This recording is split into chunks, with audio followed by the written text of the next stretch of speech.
Welcome to the YIVO Institute for Jewish Research. My name is Julia Rothkopf, and I'm the Program Associate at YIVO. Today, we have Rebecca Margolis and Olga Gershenson joining us for a discussion about the Yiddish Supernatural on screen, Dybbuks, Demons, and Haunted Jewish Past, which is a new book that was published by, I believe, Rowan, and we are very excited to highlight it at YIVO. For those who do not know YIVO, we are a very special place for the celebration, contemplation, and exploration of Yiddish or Eastern European Jewish culture. We are located in New York City, where our library and archive contain over 24 million documents and 400,000 books. These resources are used by researchers from all around the world.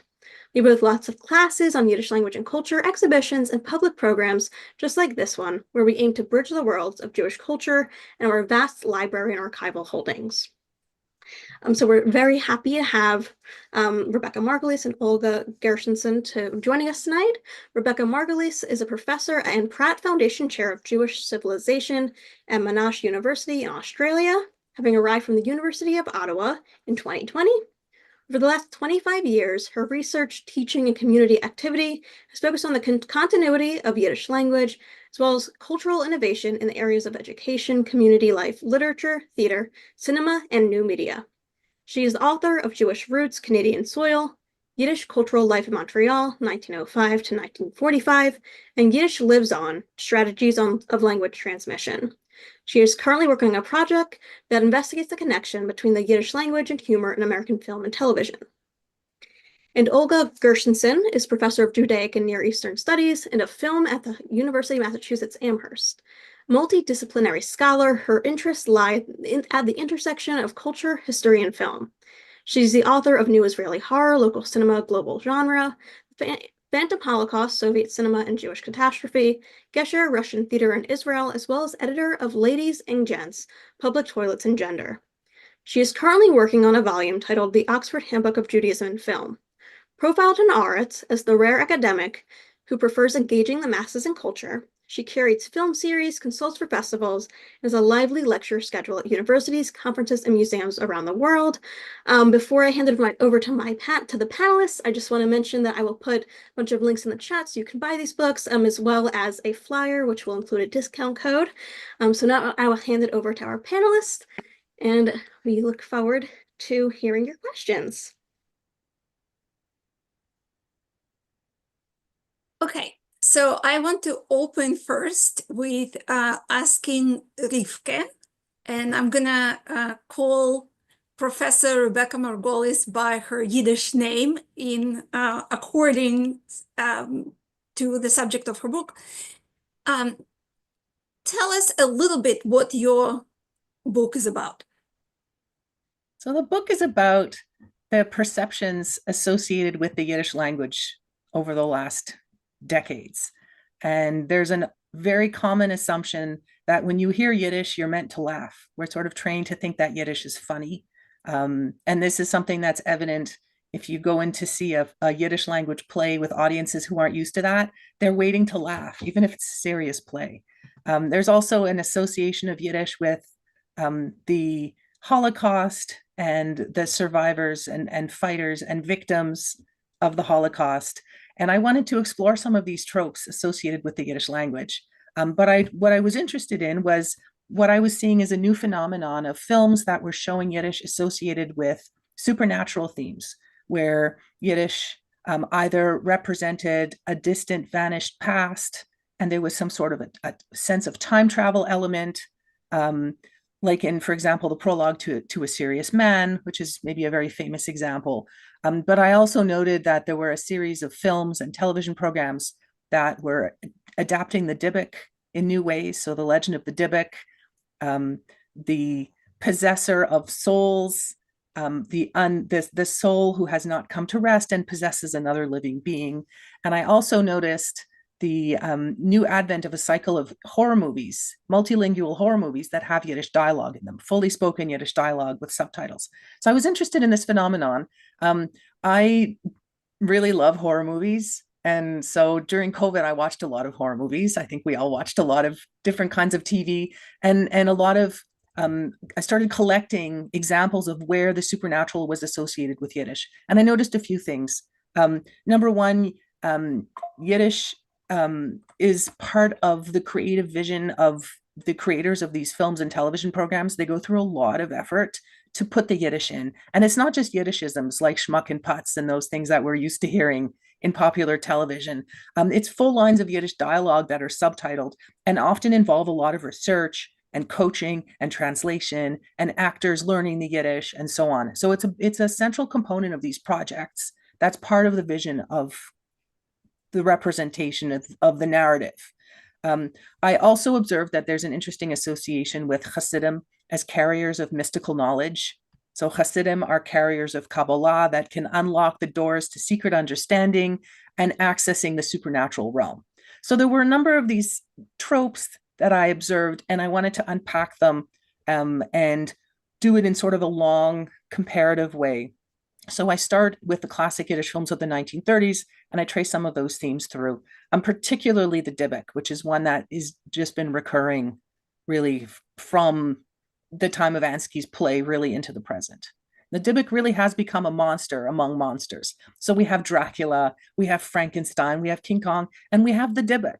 It's recently, over the last 5 years or so, the dybbuk has joined that list of monsters. And so I was really interested to see how language intersected with what makes us feel afraid or uncertain. And so the supernatural encompasses that category of what is unknown and unfamiliar to us and what scares us in many cases.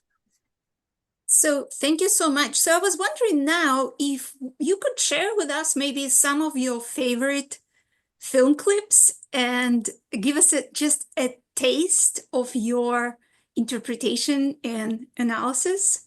So maybe we can start with something contemporary, something that, as you said, that you notice that there are this like crop of new films that, including, horror with supernatural themes that we really didn't expect earlier. So maybe start with that. So what I'll do, I chose clips that aren't necessarily, they're not focused on Yiddish. So I've done other talks where I've looked at the scenes where there is Yiddish and I've unpacked them. But here I want to do something a little different because Olga, as a scholar of horror who's published this amazing book on horror movies in Israel, I think it would be interesting for us to look at clips that just use the strategies of horror movies in different ways. And I can tell you that these films do have a lot of Yiddish in them, but the scenes that I'm going to show don't specifically have Yiddish. They appear as part of the film. And I can talk a little bit about where the Yiddish does appear, because what's interesting in the two horror films that I'm going to show clips from is that Yiddish is not spoken by the monsters. Yiddish is spoken by Hasidic characters who help to explain the monsters. And so Yiddish is on the side of the human beings who are struggling to understand the supernatural world that they somehow don't have access to. The third clip that I'm going to show is from Fischke del Krimmel, The Light Ahead, which is a fantastic classic Yiddish film that was just whatever it is, remastered, so it looks even better, by the National Center for Jewish Film. And the film came out in 1939, Fischke del Krimmel. I'm going to show that one last, because that one is sort of an image of the supernatural where you have characters who are still inhabiting that world and they're comfortable in it.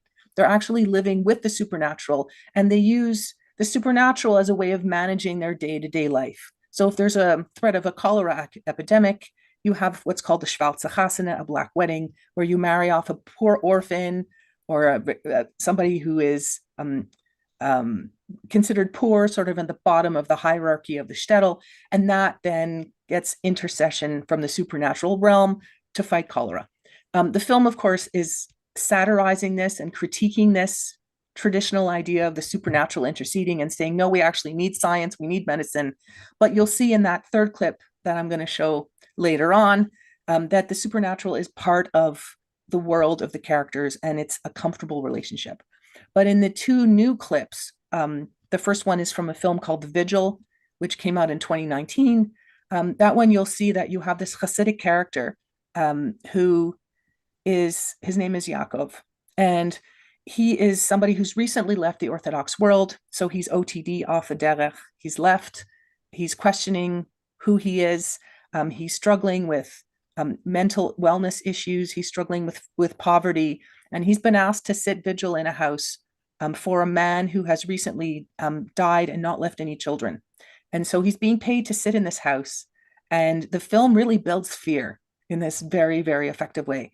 And so I wanted to show how the film does this and give you just a little taste. Just so you know, there are no jump scares. Those of you who are, not fans of horror, there's nothing really terribly frightening that's going to happen. It's just a buildup of fear. And then Olga and I will talk a little bit about sort of what's going on in this film, and I'll tell you a little bit about where Yiddish fits in. I'm going to share this. It's about a 3-minute clip. And again, it's frightening, but you're not going to like fall onto the floor or anything like that.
So that's the first clip.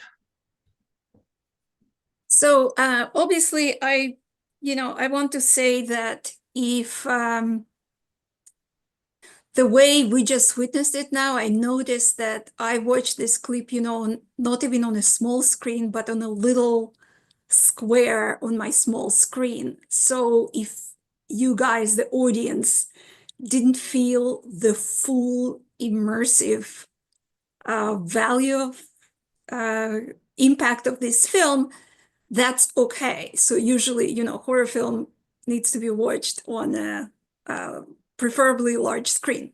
Still, so given that we have not had the ideal conditions for watching this clip, tell us, Rivke, how do you read this moment?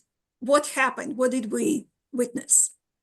Well, I think what's interesting here is horror is a body genre. So this has been written about a lot, that there are genres where we are physically participating in the viewing of a film.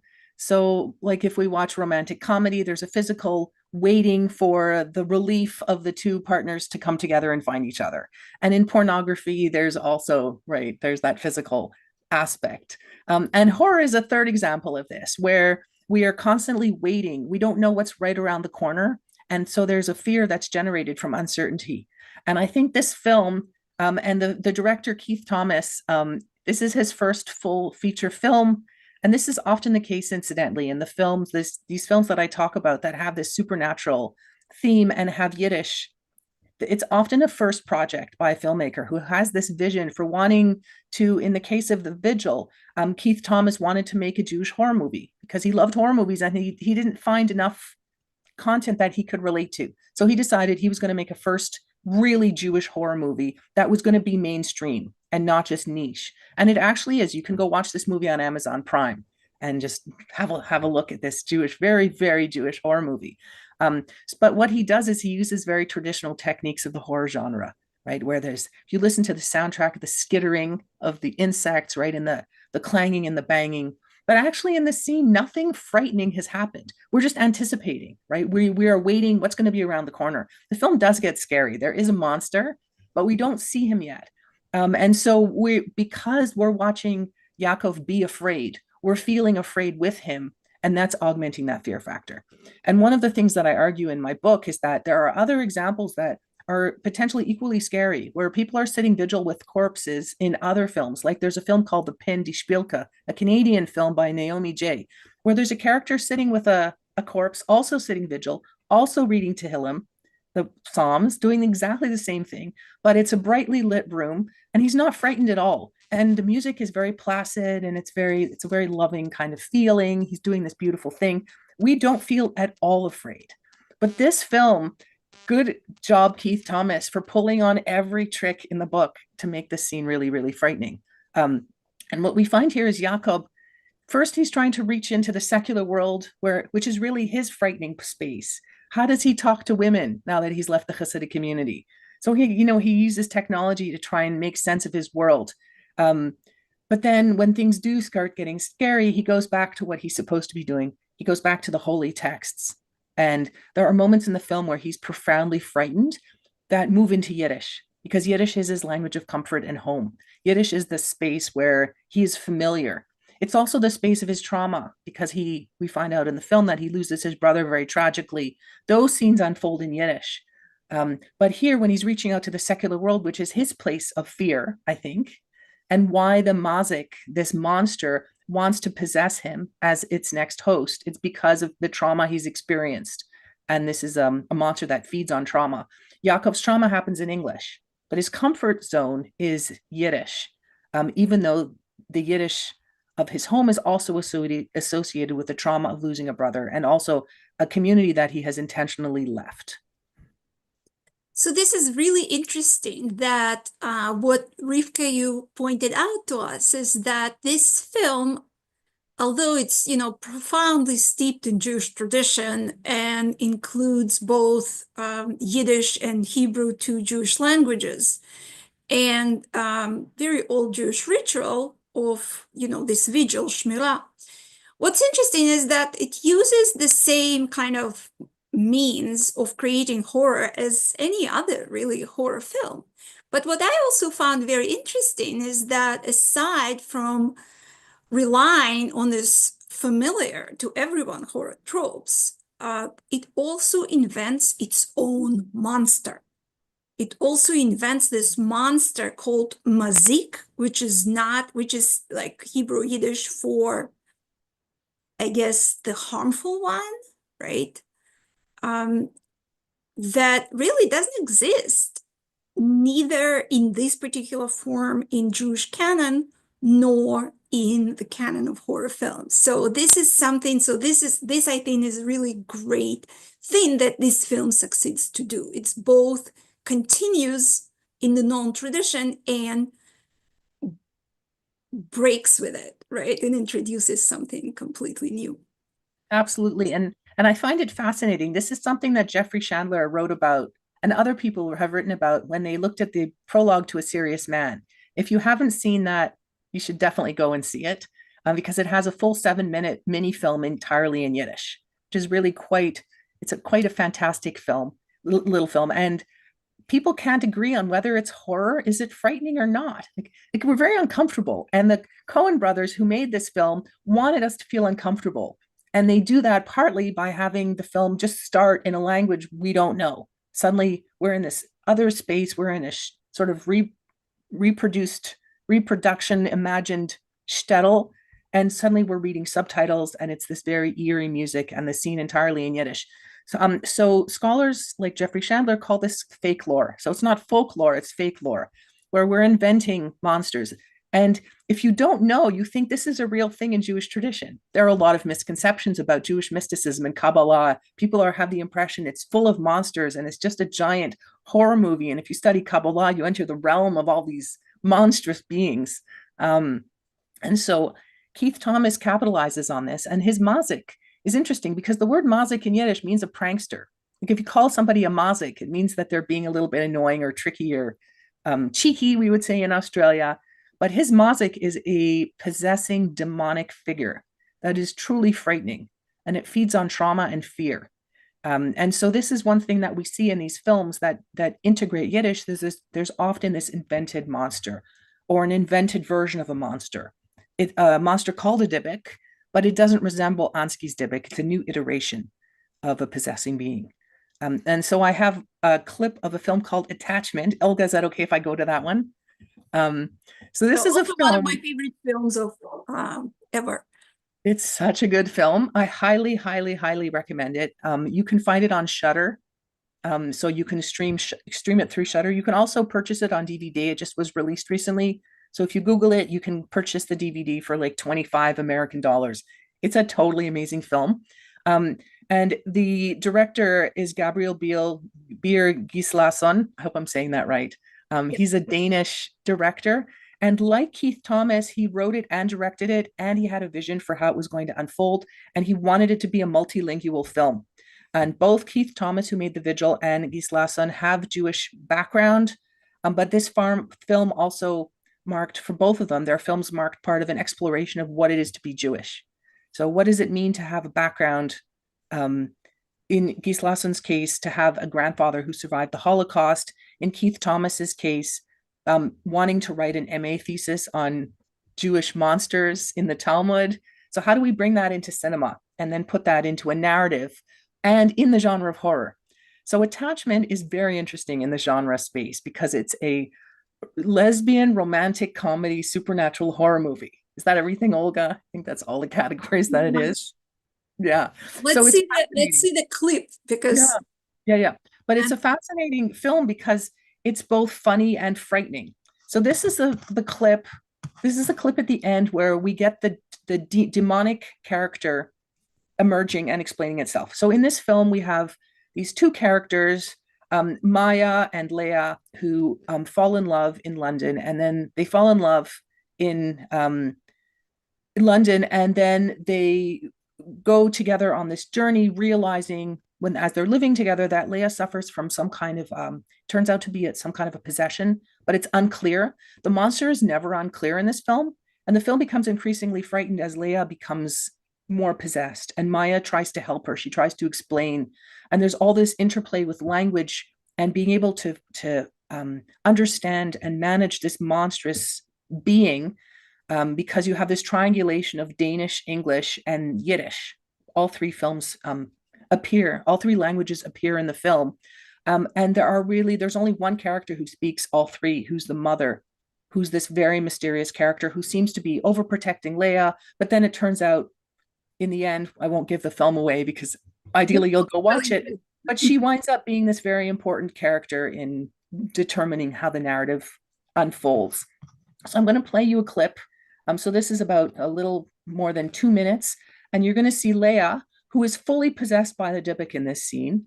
And there's an exorcism ritual invented, of course, it's folklore, and it's called the soul devourer. So you have this Hasidic character who's an uncle of Leah's, who's conducting this ritual, and the dybbuk starts to speak through Leah.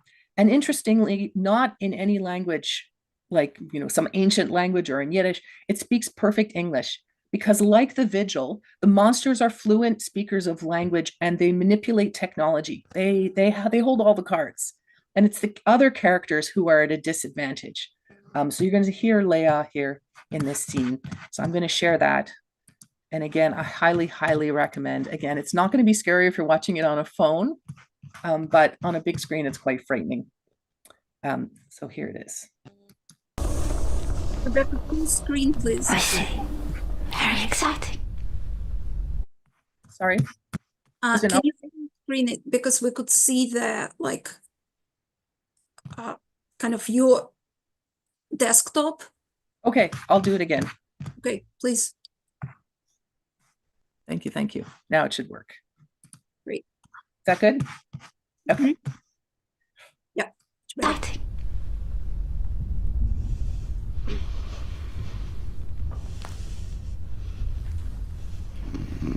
You're all here. That's nice.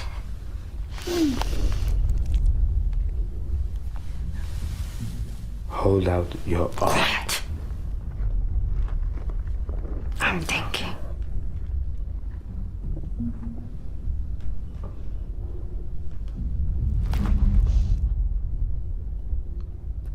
Hannah. Mommy. My favorite. Hold out your arm. I said quiet.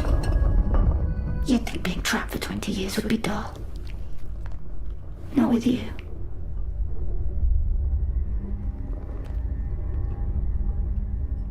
I got to watch you ruin your life. If you knew how many of those little routines and rituals were a complete and utter waste of time.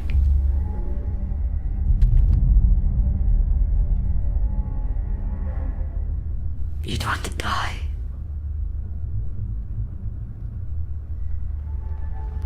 And Maya, you and I,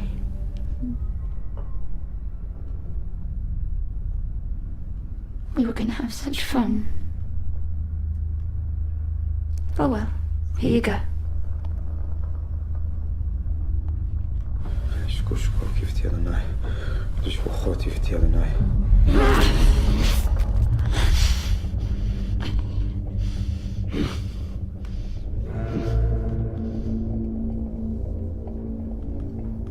Tell me who you are and what you want.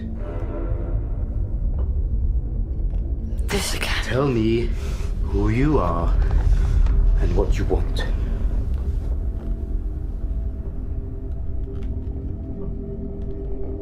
I suppose I've forgotten. You travel through so many bodies, you start to lose track. Sorry to disappoint.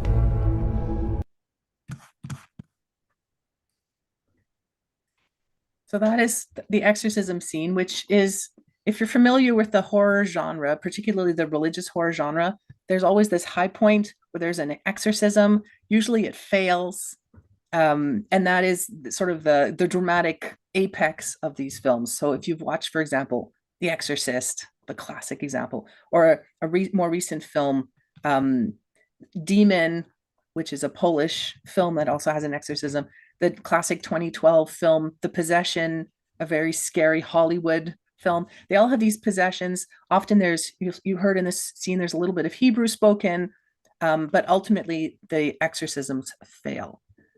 So that's an interesting clip. And notice how it sort of plays with language, where the dybbuk is speaks in English fluently through Leah, the host, And then there's this ritual happening in Hebrew by a character who also speaks Yiddish during the film.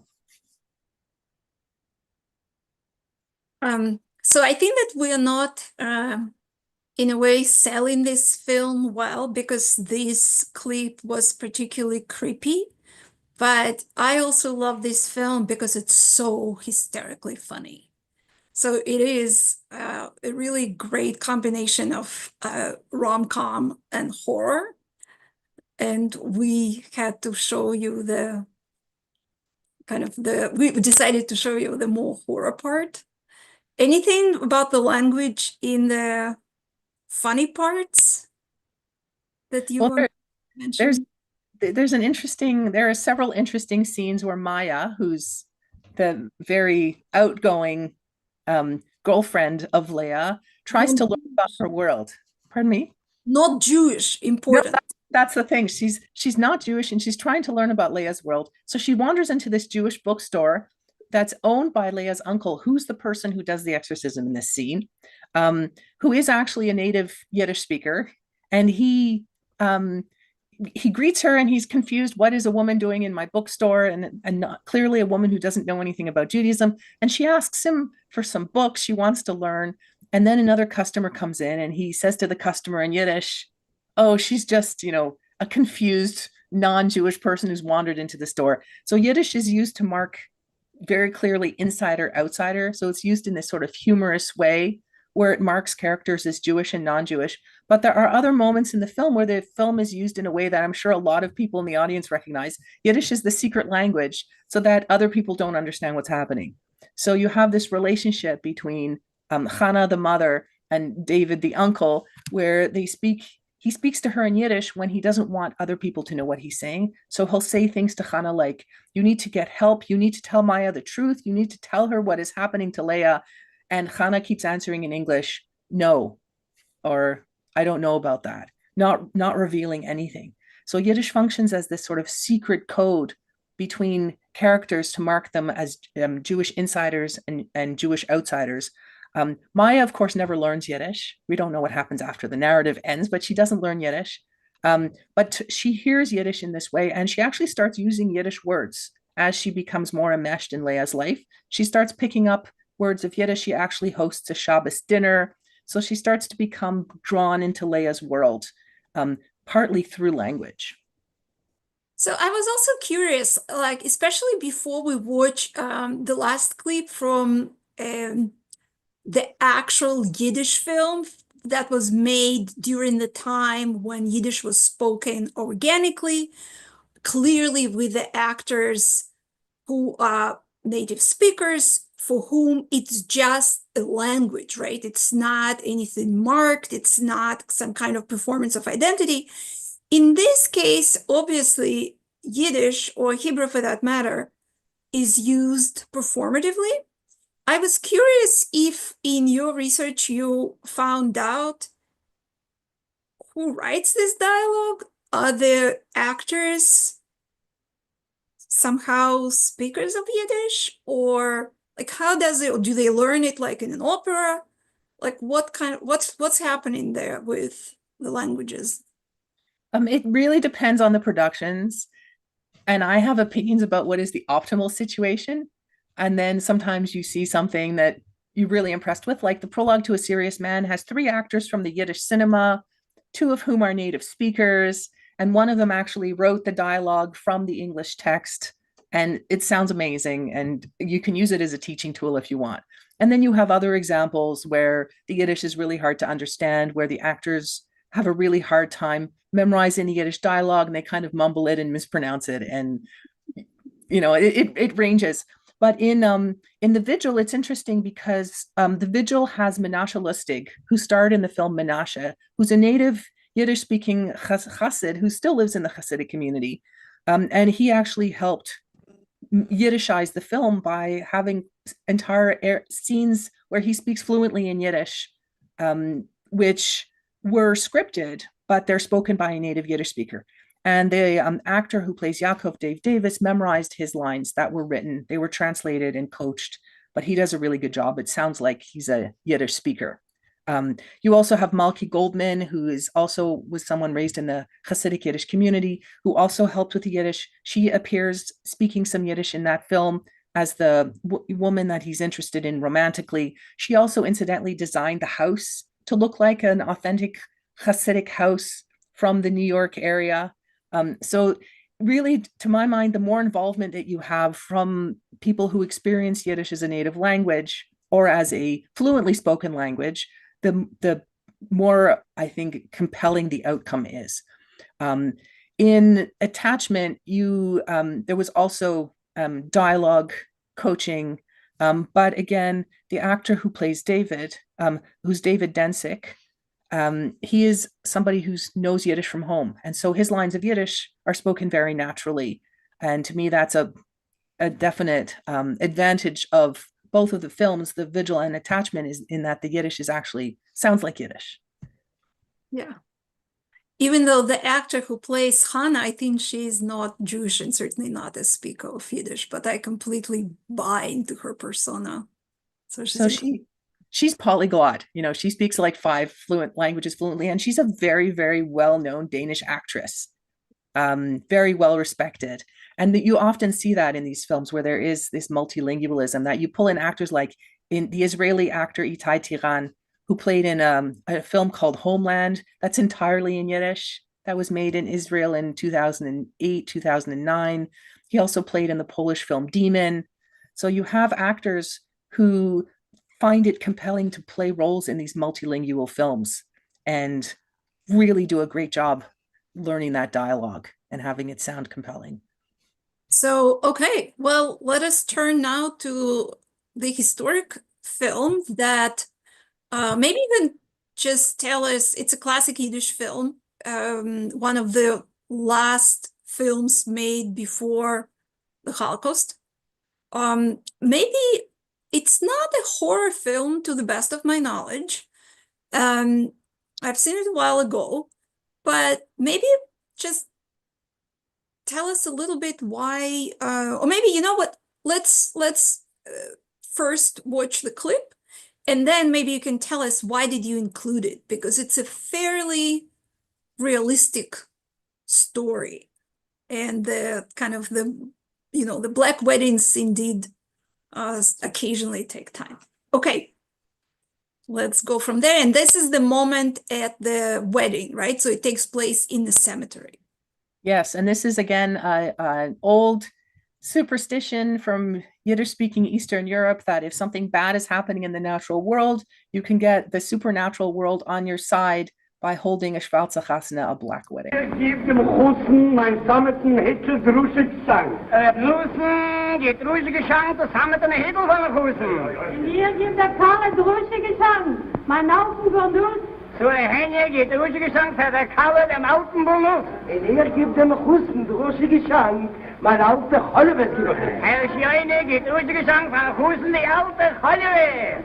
Die nächste jetzt mal aufgespielt an irgendeiner Schönen, und wollen wir gehen, tanzen,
So that's the clip. Yeah. So obviously a stirring clip. So, but things look familiar to me from other Yiddish films, right? There is the, Jewish wedding complete with the dancing, a klezmer band, even a bat hen is there. So, what is it doing in your wonderful book on horror? So what's interesting to me about this clip is this clip shows the supernatural as an integral part of the Jewish experience. This is, as you said, Olga, absolutely not a horror movie. It's a wonderful film starring some of my favorite Yiddish actors. So it has Helen Beverly playing Huddle and David Apatoshu playing Fishka, and there's real chemistry between them. It's just a beautiful romantic film. And it's beautifully shot, and it's one of Edgar Ulmer's masterpieces. But of course, it's also it's based on works by Mendele Moicha Sforim, the Yiddish writer from the Haskalah, and it brings together, it also is based on a play by Chavar Paver, who was a leftist writer living in the United States. And it's a sharp critique of that superstition as part of the human experience that says, no, you can't depend on the supernatural to rescue us in times of difficulty. Humans have to use rationality and make good decisions. We can't wait for the heavens to open up and rescue us. And that's really the underlying message of the texts that this film is based on, and also of the film itself. It is not a film meant to frighten us. It's a film that's meant to basically reaffirm our modernity, in a sense. And we know these Yiddish films were made by and for Yiddish-speaking audiences. So the people sitting in the movie theater were not members of Hasidic communities who were learning to leave their world. That's not what's happening. It's modern Jews who speak Yiddish who are going to the theater because the theater is entertaining and it's part of modern culture. And they're looking at this folklore, essentially representation of the Jewish world that their ancestors lived in, that they or their parents or grandparents have left behind. And it affirms their choice to join the modern world, in a sense, which I think is interesting, because it's a representation of the supernatural as something that belongs to the past. But it's a past that it's still understandable because it's unfolding in a culture that's not that far removed. In the Vigil, that supernatural and in the attachment to that supernatural is so far removed from the experiences of those characters that they're not really able to face it. They're not able to deal with it. Versus in Fishka, you see that the character of the Zogelke, who's like the female prayer leader of the shtetl, she runs out and she says, where's the bride and groom? What's happened to our ritual? Where are they? They're in a cemetery celebrating a wedding.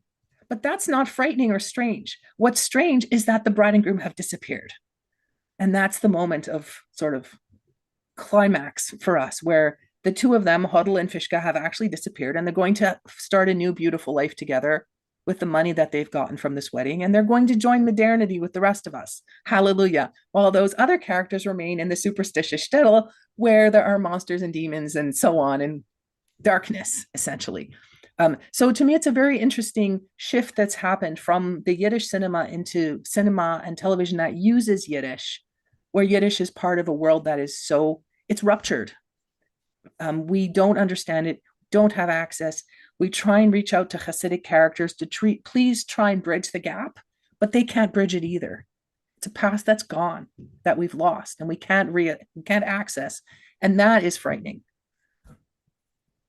So amazing. So we had just like a little bit of, we had like 3 little glimpses into Professor Margolis's book. So we had the Vigil, which actually, right, which is very dark, uses the familiar tropes from horror film, and at the same time speaks specifically to very Jewish trauma, invoking the Holocaust and the anti-Semitism, which makes it very resonant today. We saw the attachment, which takes a very familiar Jewish horror trope, right, the dybbuk, and reinvents it in the Danish lesbian rom-com horror. And then you brought us all the way back to the late 1930s, where fascinating, right? The Yiddish cinematic supernatural is used with essentially Maskilic modernist intention. So amazing. We have just a few minutes for people who are absolutely bursting with questions. So we can put, this is a webinar, so I cannot give you mic, but if you would like to put questions into the little chat boxes, I will be able to see them. So right now I see a question about what interrupted the dancing. So why is everyone suddenly fearful? So that's just, Rivka just explained that. It's because the bride and the groom escaped. But also cinematically speaking, because we need a frightening moment, right? We're at the cemetery. It's dark, it's creepy, it's a color of a wedding. So I think that's, yeah. So, Olga, can I just say something about that? oh, absolutely, yes. And then I see a question that I think you have a very interesting answer to. Yes, I really love this question. Like, why am I supposed to be afraid, right? Because when we watch older films or even films from other cultural contexts or that are unfamiliar, and we're meant to feel something, but how do we know what that feeling is supposed to be or why? So for the Fischke der Krimmel, it comes out in 1939. Needless to say, it's a moment of poised really on the brink of terror. So there is something very frightening. Of course, the film wasn't intended to be released at that moment, but that's how cinema works. Sometimes films are just released at certain times. Like my book on the Yiddish Supernatural came out at a very different moment in time in terms of what was going on in the world to when I wrote it. When I wrote it, I just was enjoying all these films. But when I released it, it was post October 7th, right? And there's so much going on in the world, war and all of this upheaval, that the book, I think, is landed in a very different kind of space from what I was thinking when I wrote the film. And I think it's the book. And I think it's the same thing with these films. Fischke der Krimmel, we kind of backshadow. We read it through the lens of the Holocaust, and we say, oh, well, that's a frightening film because we know all of those characters perished in the Holocaust. And there's something problematic about doing that, but it's also our tendency as human beings is to read things through what we know after the fact. So that the film in Fischke is frightening to the characters in the narrative because their salvation, the Schwarze Chasna, has not been fully completed because the bride and groom have disappeared. So what if God does not intercede and we do have a cholera epidemic that wipes out the whole shtetl? That's what they're experiencing. But what we're experiencing as fear is possibly looking at the scene saying, how can people rely on this kind of superstition to change their world? It's frightening that they're in a cemetery and that this process is happening and that the human tendency is to rely on these kinds of ideas and rituals instead of saying, let's use our human capacity to make things better and to affect change in a way that actually draws on our capacity on this earth instead of looking over at the supernatural. So there are all kinds of different ways, I think, to interpret what makes that scene frightening. We see on the faces of the characters that they're frightened, but it's an excellent question. And I think it's one that can be interpreted for a very long time in all kinds of different ways. So thank you for that.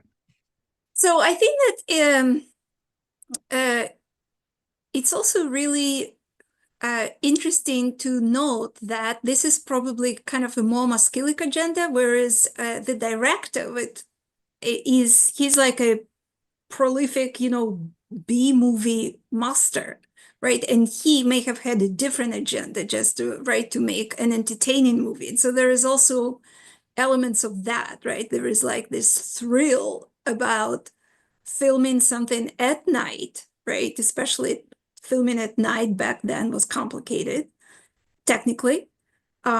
Filming at this cemetery setting and then having this upheaval, right? This really scary moment. So maybe something supernatural is happening. So I think it's really a moment that we interpret it in different ways. Edgar Ulmer's interesting because yes, he was blacklisted and turned to Yiddish films, as a sort of a temporary career shift.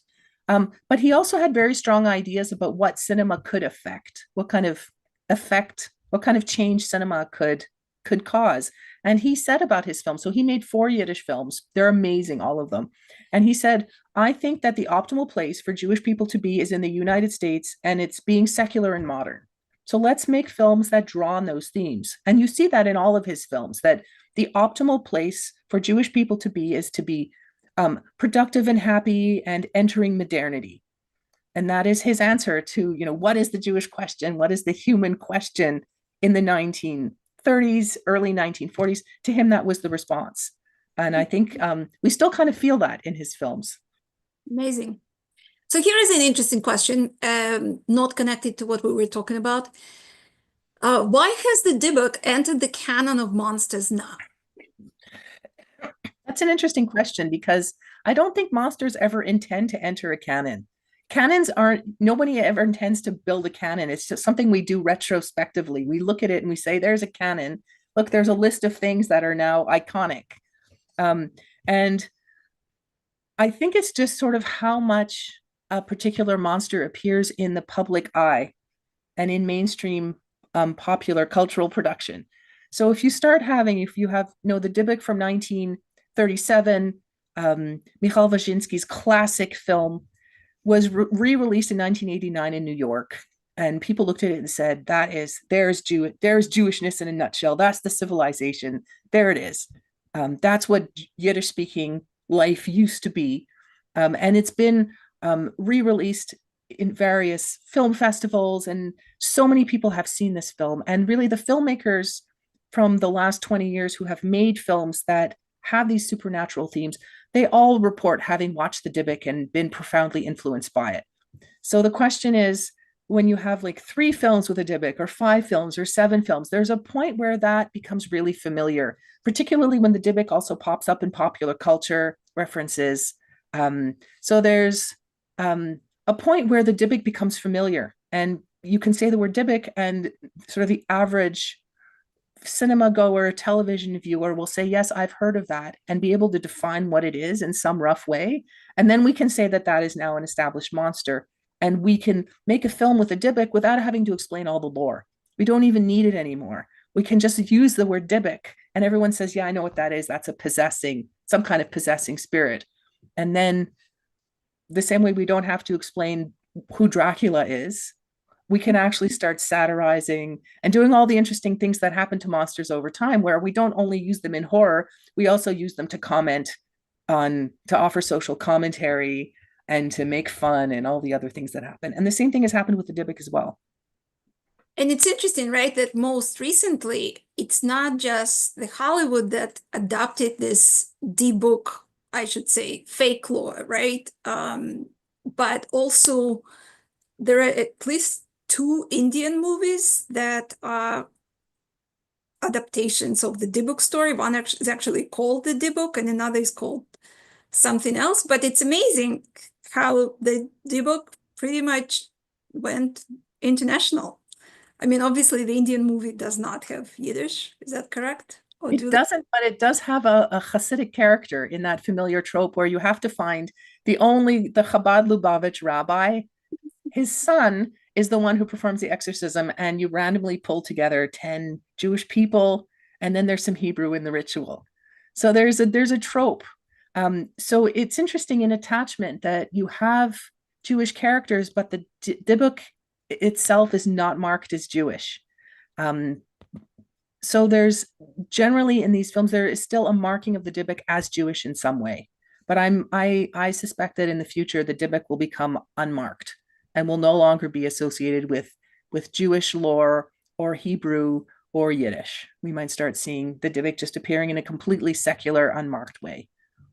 And I should also mention that as we're talking, I think that a new Jewish monster is about to enter the screens. I just recently learned that young filmmaker is working on a short Yiddish horror film called Streya. And Streya is another kind of monster of the Yiddish folklore.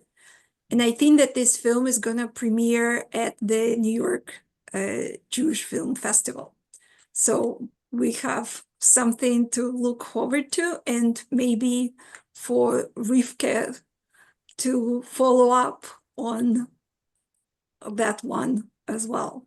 Yeah, absolutely. And there's the film that you've written about in your book, The Golem, which isn't in Yiddish. It's all in English, even though it's an Israeli film. But that one is also, it's a fantastic example. It's another monster that hasn't exactly entered the canon yet, but I think it might if we get a few more films, because the Golem is also this very iconic myth that's very compelling. You have this protector monster who then goes wild.